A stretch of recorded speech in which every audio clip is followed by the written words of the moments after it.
On March 26, 2025, the governor of Utah passed House Bill 265, which took $60 million away from Utah's public universities and put them into a strategic reinvestment fund that schools would have to earn back by slashing jobs, defunding quote-unquote irrelevant academic programs, and more closely aligning their budgets with Utah's workforce needs. Now, this decision was odd, to say the least. When it was passed, Utah had the most affordable tuition in the entire country. The bill was also signed by Spencer Cox, who campaigned on the promise of expanding education in Utah and increasing the salaries of people who work in higher ed. Not only that, but Utah had one of the strongest job markets in the entire nation. So why would an education-loving governor in a state with the most affordable tuition and one of the strongest job markets so violently attack schools? The very thing making his state so successful. Well, this is all part of a broader playbook 50 years in the making by certain political, corporate, and cultural incentive groups who are threatened by the power of educated workers and voters here in the US, and who use things like wage stagnation, budget cuts, a manufactured student debt crisis, fake job listings, low-quality micro-credentials, social media algorithms, corporate subsidies, the masculinity crisis, and cultural scapegoats to try and trick Americans into thinking that education is a waste of time and money, slowly but surely devaluing our labor, crushing literacy rates, and making the population easier to control through poverty and propaganda. And that is a lot to go over, so please be sure to like this video, subscribe if you are new, and let's just get right into it. Now, before we can get into all of that fun, juicy cultural stuff, we can't ignore the simple fact that colleges cost money to run. A lot of money. So when state politicians are looking at their budgets, all of their line items get broken up into one of three different categories. You have non-optional items, like hospitals and pensions, that absolutely have to get paid. You have fully optional items, like statues and whatnot. And then we have semi-optional items, things that the state runs, but that are technically able to generate some of their own revenue, like universities. So when politicians want more spending money, they know that they can't increase taxes on the people, or else they'll get eaten alive in their next election. So what do they do instead?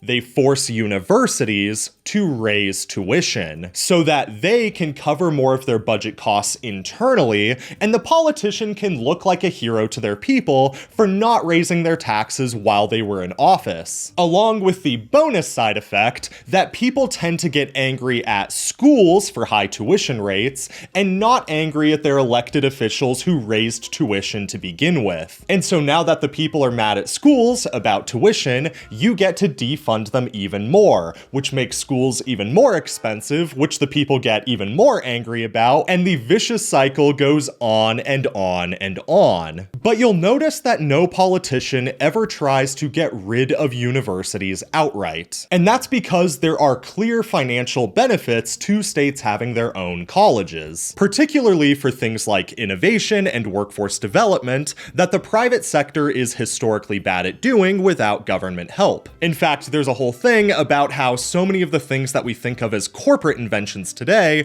were actually sold to those companies by university researchers who were funded by taxpayer dollars, but that's a whole other video. The state also has its own schools because if schools were run entirely by private entities, like churches or companies, then the state would not be able to control all of the other things that schools produce. And when it comes to the anti-college narrative, at least for politicians, that's what all of this is about.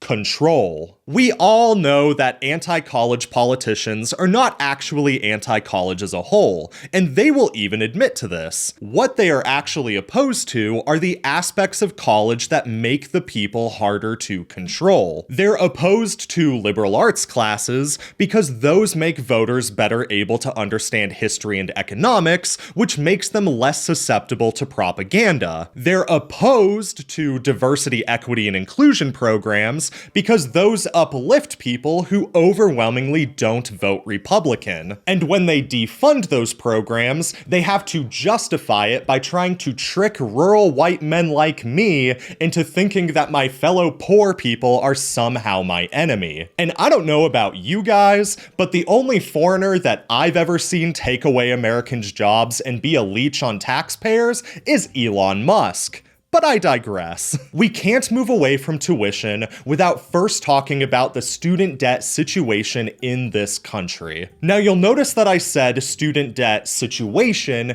and not student debt crisis like so many news outlets and tech CEOs, and that is on purpose. There is absolutely a student debt situation in the US that disproportionately harms people who did not graduate or who only got 2-year associates degrees, because those people, statistically, do not earn more money than people who never went to college at all, but still now have debt that they have to repay.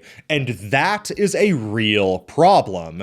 But it's also a small problem. Overwhelmingly, college graduates earn way more money than the general population, with half of America's millionaires even having a master's degree or higher. In fact, we literally have an economic phenomenon in the US called the student debt paradox, where the more student debt that somebody has, the more able they are to pay it off quickly, the more likely they are to own a home, the more likely they are to get married, and their life expectancy even goes up, because those are the second order effects of getting an education and landing a high-paying job in America. And across the country as a whole, according to the Federal Reserve, which tracks over 90% of all student loans, the median student loan debt in the US right now is currently sitting between $20,000 and $25,000. It is not $50,000 and it is not $100,000.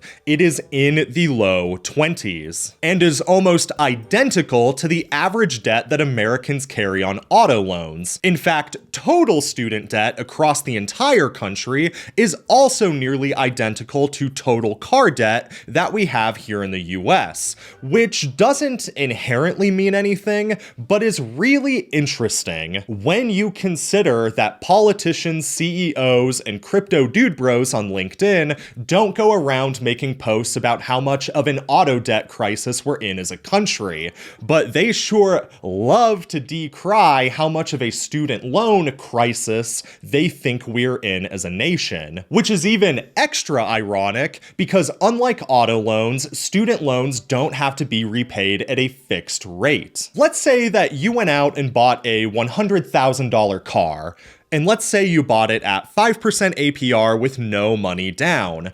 On a standard 69-month plan, nice, your monthly car payment is going to be $1,650 a month.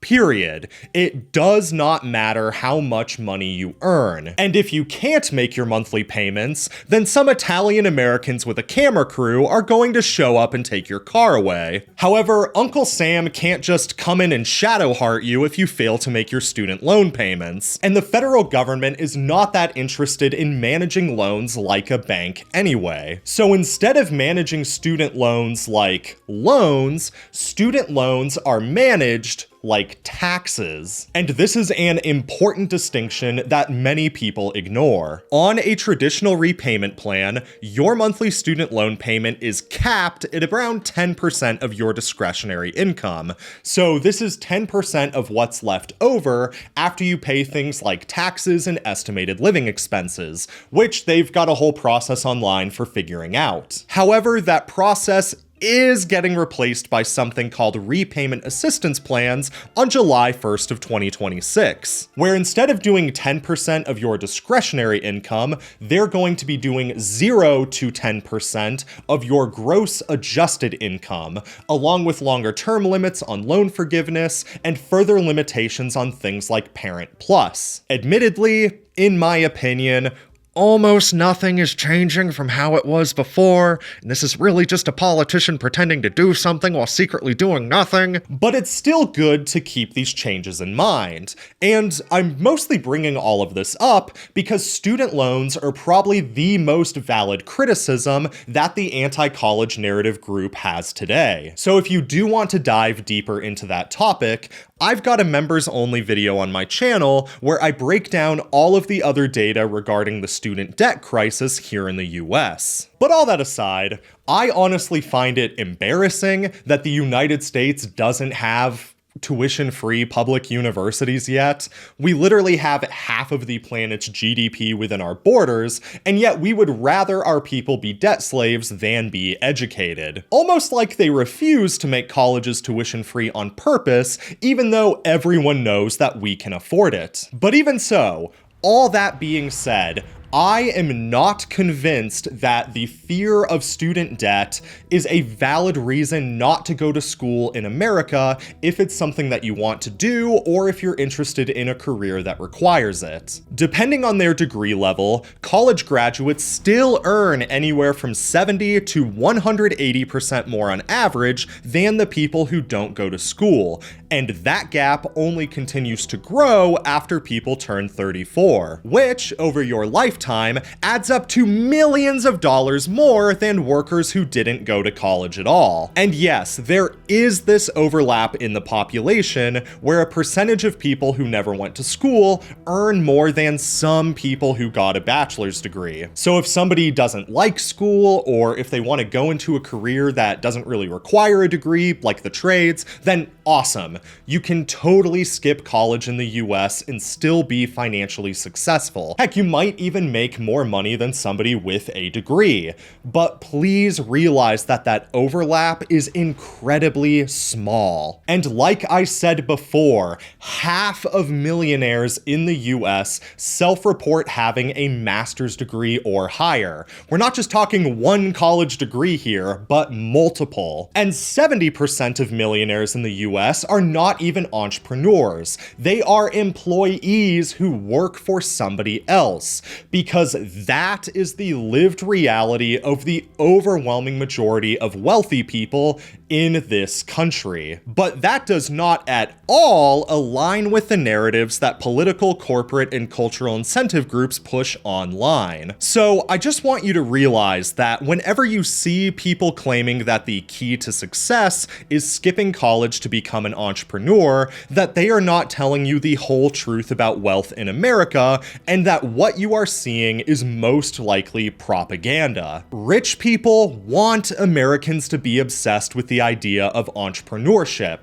because it makes us blame ourselves for being poor, despite there being real, intentional, and systemic reasons why salaries have not caught up with productivity and inflation. Back in the 1970s, politicians and CEOs came to the unfortunate realization that it is expensive to hire Americans. We expected all these labor rights, and we expected our pay to match our education, skills, and experience, and we expected a 25-year-old man to be able to work for exactly 40 hours a week, including his lunchtime, and be able to buy a house and support his stay-at-home wife with 2.5 kids. But now that other countries were finally recovering from the world wars or their revolutions, it started to look real attractive to ship American jobs overseas, to limit our wages, and to roll back some of those rights that our recent ancestors fought so hard for. And while this video is not about things like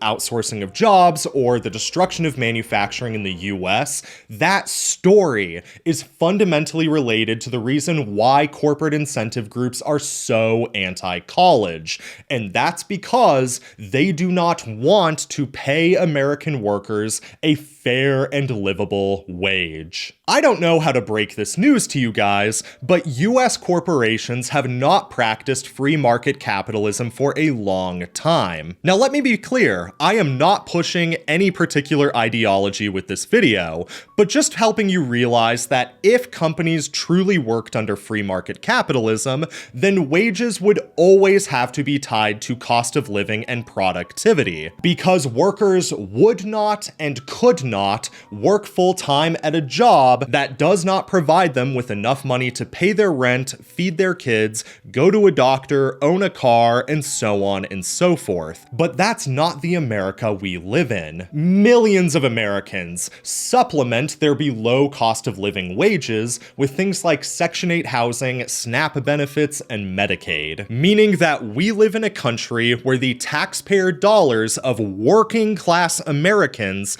subsidize the fact that companies don't want to pay those same workers a livable wage. That is literally socialism for companies. And I'm not mad about it per se. I have no issue paying taxes in exchange for a high standard of living like what they've got over in Scandinavia. But here in the United States, our taxes still don't translate to a strong social safety net or a high standard of living, despite our income getting taxed several times by our city, state, and country, despite paying sales tax for the stuff we buy, despite the fact that Social Security, Medicare, and insurance premiums are taken out of our paychecks, and despite the fact that we pay property taxes to keep our land, if we even have any. And yet we still have a lower standard of living than people in Western and Northern Europe, despite a larger percentage of our paychecks getting taken away from us at the end of the year. Because instead of our taxes funding things like universal healthcare, or tuition-free universities, or the oh-so-sexy bullet train, our taxes go towards projects like invading US cities and terrorizing innocent citizens. Hashtag small government, baby. And every year, hundreds of billions of taxpayer dollars get spent on corporate subsidies to companies that aren't even matching full-time salaries to the baseline cost of living of the people who are subsidizing them. And this is something that I feel any reasonable American should not be cool with. But unfortunately, the people at the top of corporations are highly incentivized to make decisions and donate money to political policies that actively harm the people who work for them because line must go up, which often means antagonizing both colleges and education as a whole, because the more highly skilled a worker is, the higher a salary they can demand. Whereas salaries are still one of the main things that companies can neglect in order to artificially maximize their profits for shareholders. The best example of this in recent history is definitely Elon Musk. You have this super vocally pro-capitalism and pro-freedom CEO who then buys his way into becoming like the shadow president despite being a foreigner, and then wields unchecked government power to destroy the jobs of hundreds of thousands of Americans, all while saving the country less money than he has received in taxpayer handouts from the government. You can't make this stuff up. And so when people like Elon Musk say that the education system is failing because it doesn't align with his business model, what he is really saying is that he wants schools to teach the skills that support his business, so that those skills become more common and therefore less valuable, which means that he and other tech CEOs can pay their workers even less money in the decades to come. This is literally what happened with the Learn to Code movement that started in 2012, which led to the computer science job market bubble eventually bursting. When people like Bill Gates funnel hundreds of millions of dollars into Common Core to try and administer the exact same curriculum to all American kids through technology and standardized tests, what they are conveniently doing is creating a system where teachers and classrooms slowly become obsolete and can instead be replaced with Microsoft products. And when Ronald Reagan, George W. Bush, and Donald Trump pass federal policies that diminish the quality of the education education system, that makes Americans less literate and therefore less capable than they were in generations past, which slowly but surely makes young and entry-level professionals less valuable to companies, which stagnates wages and decreases the amount of lifetime earnings that somebody can acquire. And they know this. Okay, there's a reason why these billionaires are doing things like building doomsday bunkers in Hawaii. It's not because they think that a real zombie apocalypse is going to happen. No, it's because they know that they are intentionally funding policies that will slowly but surely push America into a dark age if we don't push back against them. Now, I want to push on the brakes just a little bit and make it clear that many, if not most, corporations are not acting as part of some grand conspiracy. Most of them aren't, because in many ways, being anti-college is just simply good business. Because traditional universities own some incredibly valuable sectors of the market that are really difficult to tap into if you are not involved in academia. A lot of innovation happens through universities, for example, especially medical and engineering innovation, and that's something that the private sector would like a bigger slice of. A lot of debt in this country via student loans happens through universities, and that's something that the private sector, and especially banks, would like a bigger slice of. The ability to give people the skills and licenses that they need in order to move through the job market is also something that overwhelmingly happens at colleges. And we have watched the private sector fight tooth and nail over the past decade and a half to get a bigger slice of that market. And so you'll find, go figure, that the most vocally anti-college CEOs are also ironically the ones with the most money caught up in alternative education programs. Again, you can't make this stuff up, because the fewer people who believe in traditional education, the more people who will buy their product, even if it all turns out to be resume slop that ultimately makes them a less valuable worker as the decades go on. Back in the fall of 2011, computer science professors at Stanford University started publishing MOOCs for their courses on artificial intelligence and machine learning. MOOC stands for Massive Open Online Course, and these were classes created by Stanford professors that were made available to the public online for free. And even though you wouldn't receive any formal credit from Stanford for taking these free online classes, you could receive a statement of accomplishment that could go on your resume and then make you more competitive for highly lucrative jobs in tech. In theory. Within months, hundreds of thousands of people had signed up for these free online classes by Stanford. And within a year, 2012 had been declared the year of the MOOC by the New York Times, which sparked a gold rush for creating alternative education programs online, because corporate America basically realized that A, hiring managers don't really care about what diploma you have, so long as you have the skills necessary to get started or learn how to do the job. And B, because this made the market aware that there were hundreds of thousands, if not millions of people willing to skip a traditional four-year university, either because they didn't have the time, money, or interest, and try to pursue an alternative credential online as basically a well-calculated bet to try and make a higher salary in a tech job. So this is when things like Coursera, Udemy, Udacity, LinkedIn Learning, Amazon Digital Badges, and so many others entered the scene. In 2012, Silicon Valley investors gave the original MOOC professors from Stanford tens of millions of dollars to quit their jobs and instead become the leaders of online alternative education programs. And as time has gone on, the largest private equity firms in the world, like BlackRock, now hold major shares in online alternative education companies like Coursera. Again, you can't can't make this stuff up, because they assume from a business point of view that the propaganda machine will be able to effectively push more young adults out of traditional education and into cheaper online alternatives as time goes on. And they would have gotten away with it years ago if there wasn't one massive fatal flaw in this strategy. And that's the fact that almost all of the career value that traditional universities provide happens outside of the classroom. Things like on-campus student life, professor office hours, career fairs, alumni networks, internships, and on-campus research labs where you can gain relevant experience for your resume without having any real experience yet, are the real value that a traditional four-year university provides. And online alternatives just haven't been able to replicate that value in the 14 years since they've been around. Hell, I even made the case in a previous video that one of the main reasons why young men should be going to college is not even necessarily for the long-term career benefits that it gives them, but because of the fact that with the destruction of third places in America,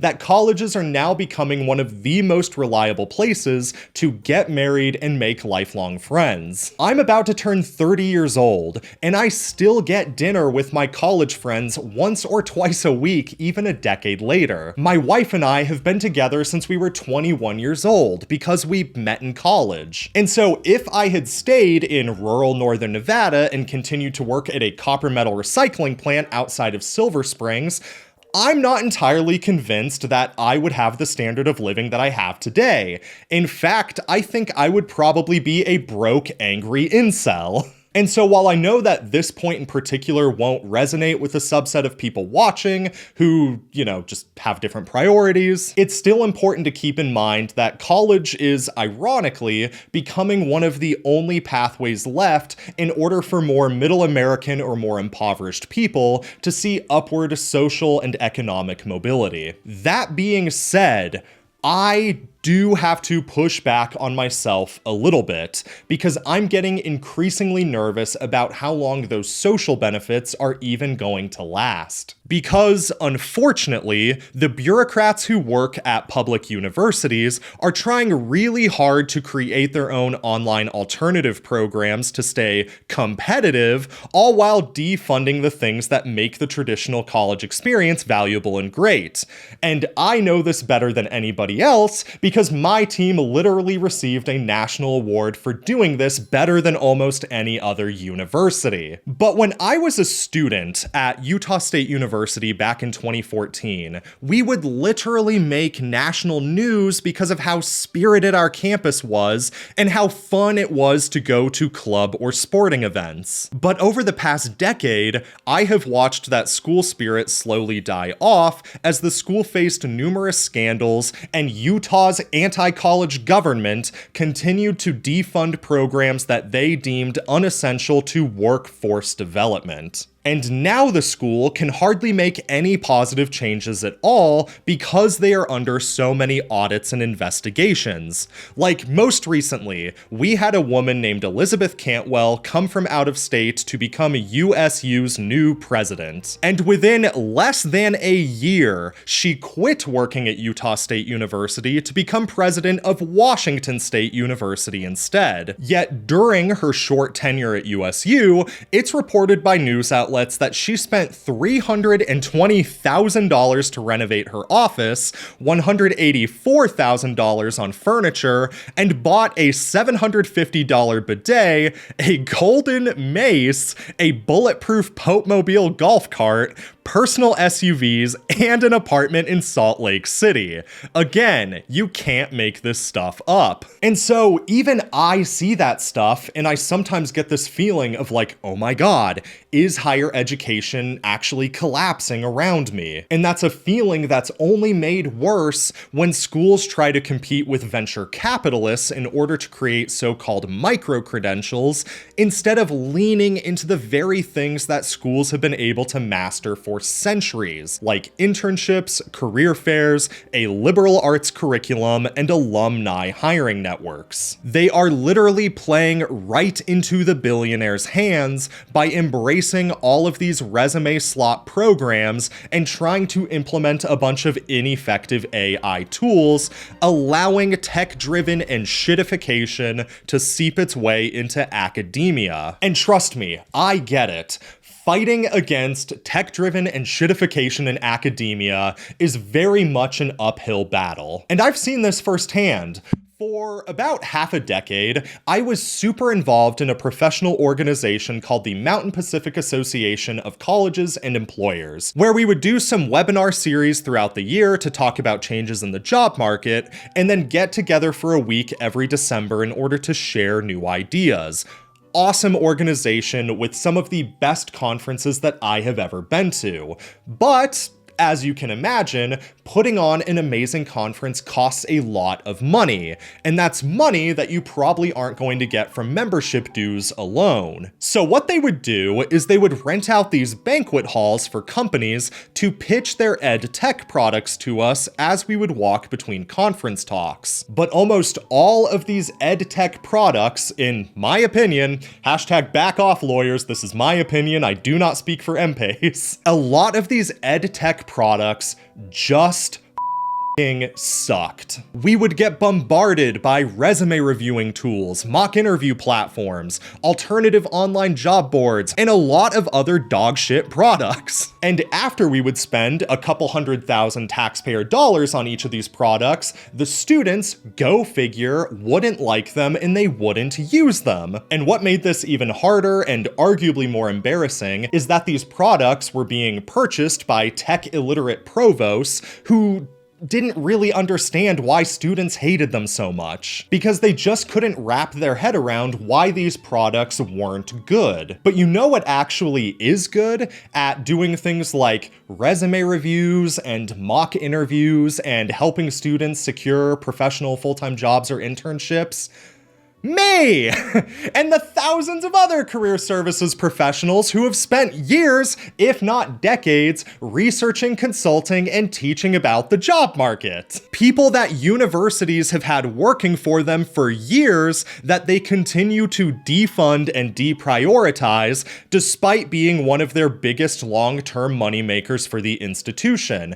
Because ultimately, if somebody graduates from a school, and that school did a very good job in helping them land a high-paying, entry-level professional position, and that person ends up seeing some monetary success throughout the course of their life, then they're going to look back really fondly onto their time at that school and be more likely to donate millions of dollars in old age. That's how this works, and corporate America knows it. So companies keep trying to automate career services because they know that it's one of the most valuable services that a university provides, and is one of the main reasons why 17-year-olds still choose to go to a traditional school despite the existence of alternative credential programs online. EdTech wants traditional education to die because they know that they will become trillionaires if it does. And career services is definitely not the only thing they're coming for. For years, EdTech has been trying to integrate itself into the K-12 system. And funnily enough, one of the main reasons why they haven't been successful yet is because tech startups just so happen to be filled to the brim with fraudsters who keep landing themselves in prison.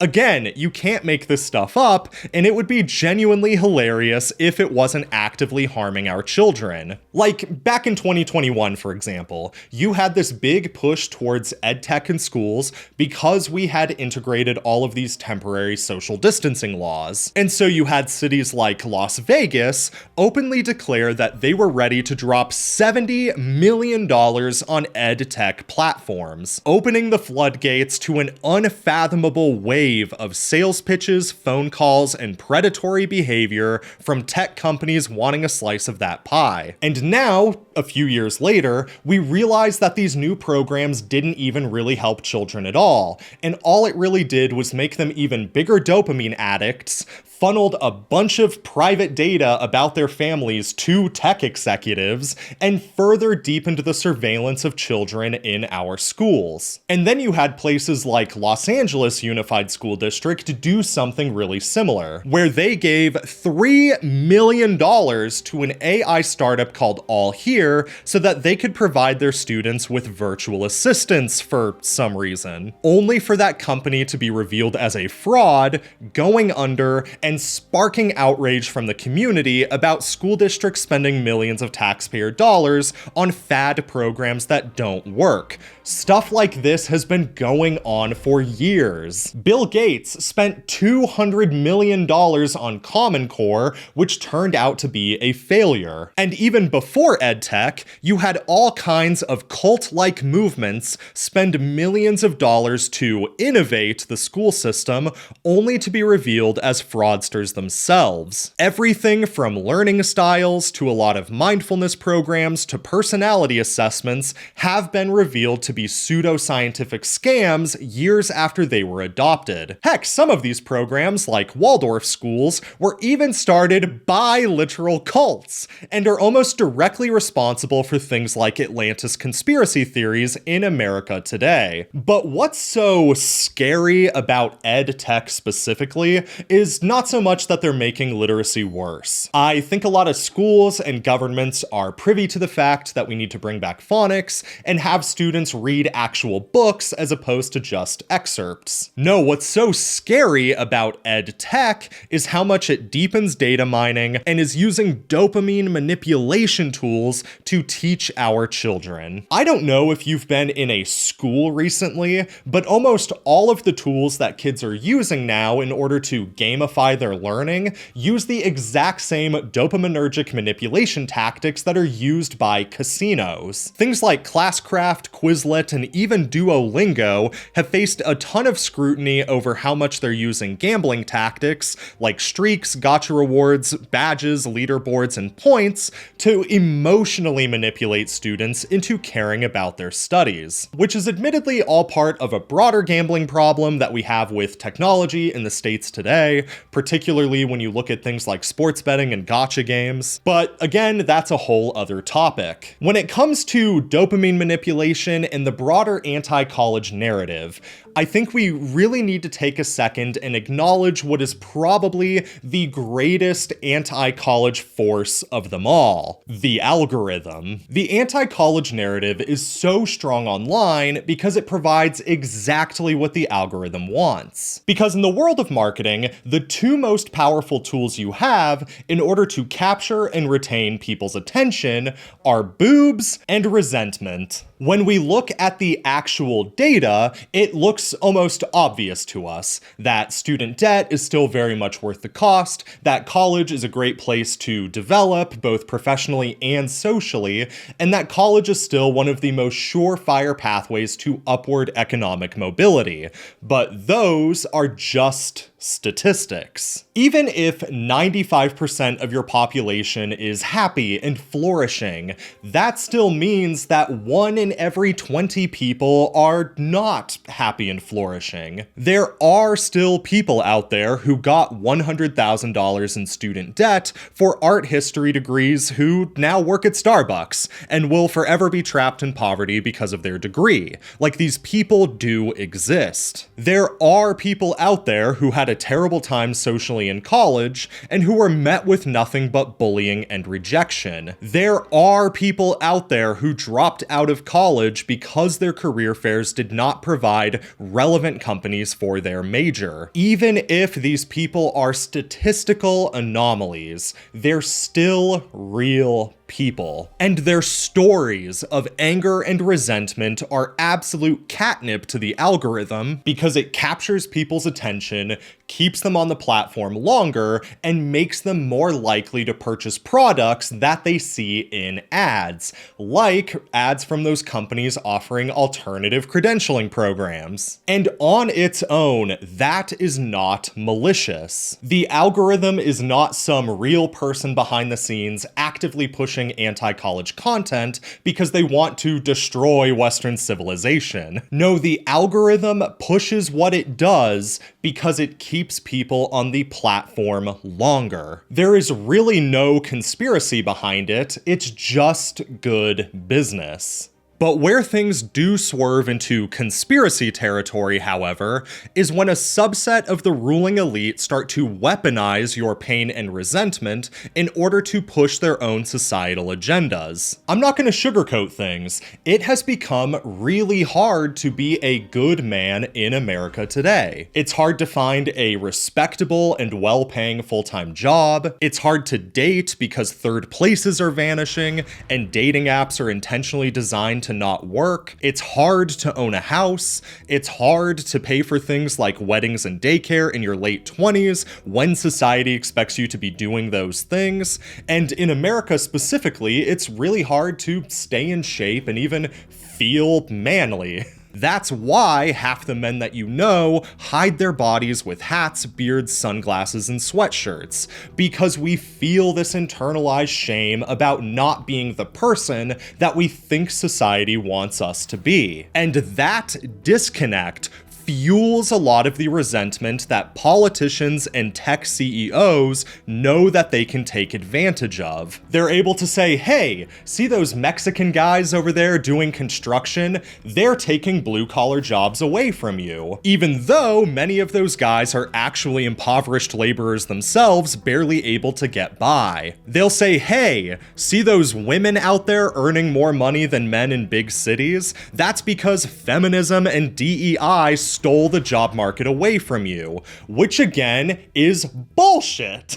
Feminism did not take the job market away from us. CEOs took the job market away from young Americans. And so what these politicians are doing when they try to blame other peoples for the problem that young men face is they're trying to trick us into thinking that other poor and unhappy people are somehow our enemies. When really, truthfully, it's people like tech CEOs, it's American billionaires who use cheap non-American labor, it's Republican politicians, and it's anti-democracy cultural groups that believe in things like the Seven Mountains Mandate that are actually making things 1,000 times worse for young men in the United States. These people try to trick us into thinking that they are our saviors when they are the ones benefiting most of all from young men being sad, lonely, and broke. You are not poor because liberalism made you poor. You are poor because politicians and CEOs made systematic changes that have stopped productivity gains from going back into wages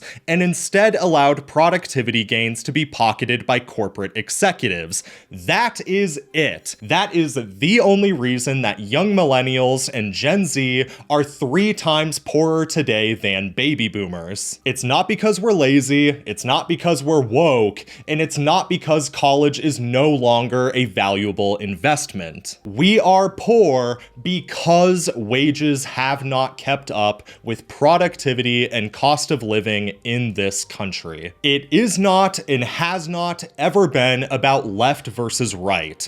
It is, was, and probably will continue to be about the people on top trying to suppress the people on bottom, which in early 2026 is the authoritarian Republican Party funded by tech CEOs and Christian nationalist groups.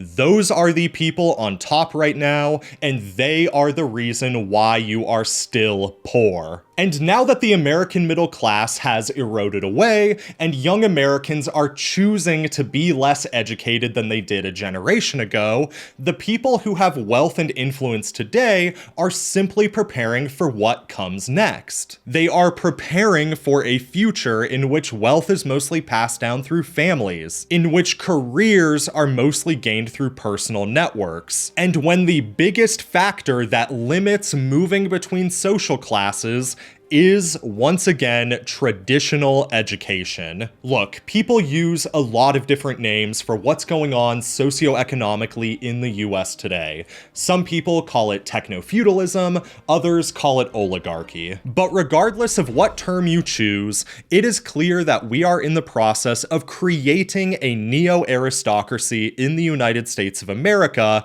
if we don't rapidly change policies within the next few election cycles. We are creating a United States where a small handful of people, families, and companies own literally everything. And the only way for you to have stability in that future is to integrate into those powerful organizations by either marrying into them or getting hired into them. And the American dream of freedom and equality will finally die.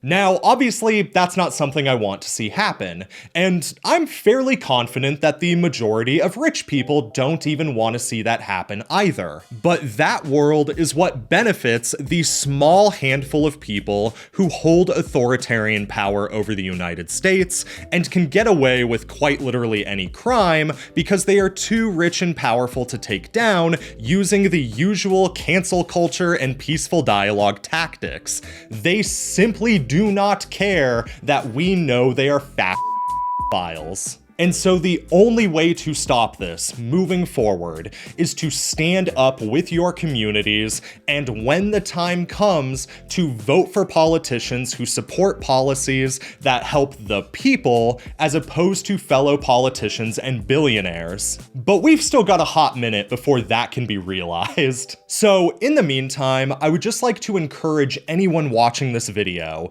to be extremely critical when somebody online tries to convince you that traditional education is a waste of time and money. Ask yourself, why are they saying this? Are the examples that they're using statistically real or just outlier anomalies? And does this person benefit from more Americans being poor and uneducated? Once you've answered those questions, then you will be well equipped to take their word for what it is, either genuine insight or propaganda. And if you've made it this far in this video, then thank you so much for being here. I hope you'll give this video a like and subscribe if you are new to the channel, and I will see you in the next one.